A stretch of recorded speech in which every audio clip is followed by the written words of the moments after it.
Hello my dear students, स्वागत करती हूँ आप सभी का सितंबर शिल्पी होम साइंस क्लासेस में। फ्रेंड्स, अगर आपने मेरे चैनल को सब्सक्राइब नहीं किया तो सब्सक्राइब कर ले, जिससे आपको मेरी लाइव क्लास की नोटिफिकेशन मिल जाएगी और आप मेरी लाइव क्लास अटेंड कर सकते हैं। चलिए फ्रेंड्स, शुरू करते हैं आज की क्लास। तो आज की क्लास में हम लोग पढ़ेंगे समान घरेलू दुर्घटनाएँ।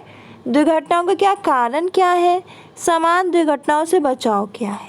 यह आपका army public school, TGT, PGT, DDSB के होम साइंस के सिलेबस में है। तो देखते हैं।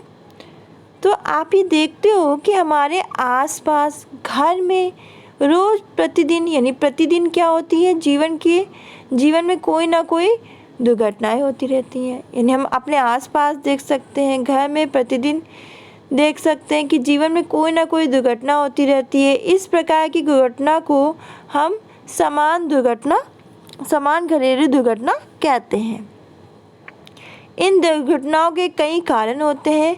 इनमें असावधानी, लापरवाही, अज्ञानता मुख्य है।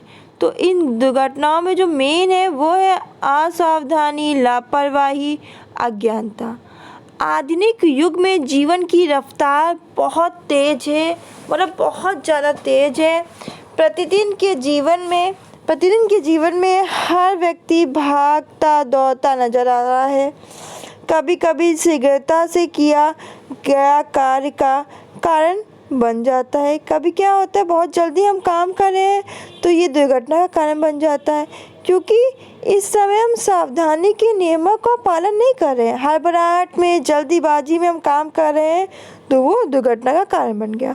दुर्घटनाओं के अन्य कई कारण में जनसंख्या में वृद्धि, मानसिक तनाव, आर्थिक तंगी, जीवन के प्रति निराशा, सामाजिक दबाव, ये बहुत प्रमुख हैं। अशिक्षा व भावात्मक संवेग है वो भी कभी कभी दुर्घटना का कारण बन जाता है। तो अगर आप अशिक्षित हो और आपके भावात्मक संवेग भी क्या होते हैं, कभी कभी क्या हो जाते हैं, जो दुर्घटना है उसके कारण बन जाते हैं। विषपान, आग लगना, नदी में डूबना आदि भावात्मक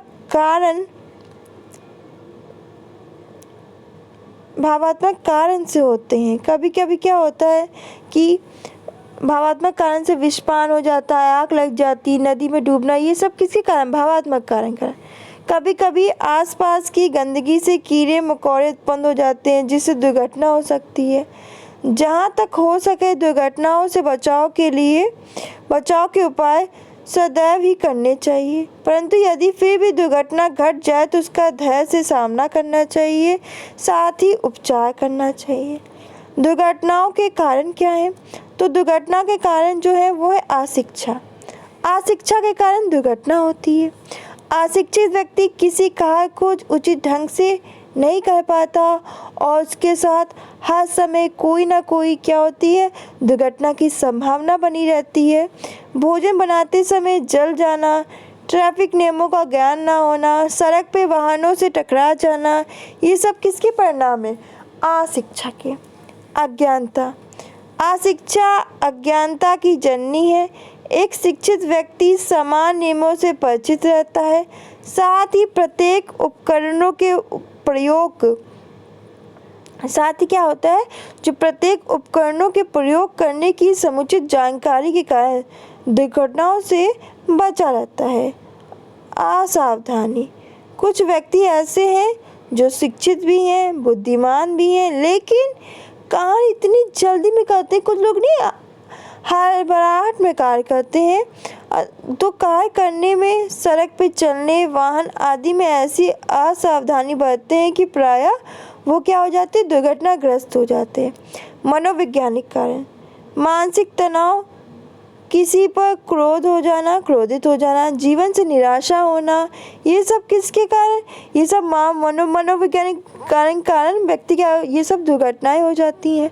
मानसिक रूप से परेशान, ऐसे व्यक्ति विषपान कर लेते हैं, कुएं नदी में डूबकर आत्महत्या करने की प्रयास करते हैं, गले में फंदा लगा लेते हैं, या कुछ ऐसा हो गया, मतलब ये जो भावात्मक उसके यानी मानसिक रूप से उसे परेशान करा है, तो व्यक्ति क्या होता है, जहर खा लेता है, कुएं में डूब जाता है, आत्महत्या का प्रयास करने लगता है, तो शरीर में आग लगाने लगता है, ये सब दुर्घटना को शिकार हो जाता है।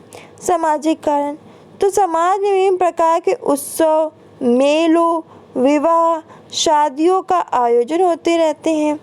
ऐसे अवसरों पर भीड़ भाड़, धक्का मुक्की होना स्वाभाविक है,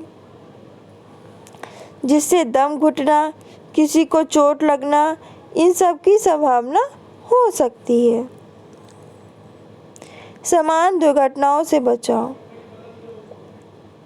देखा गया है कि दुर्घटना घट जाने पर गृहिणी के हाथ पैर फूल जाते हैं, घबराहट जो है वो बढ़ जाती है।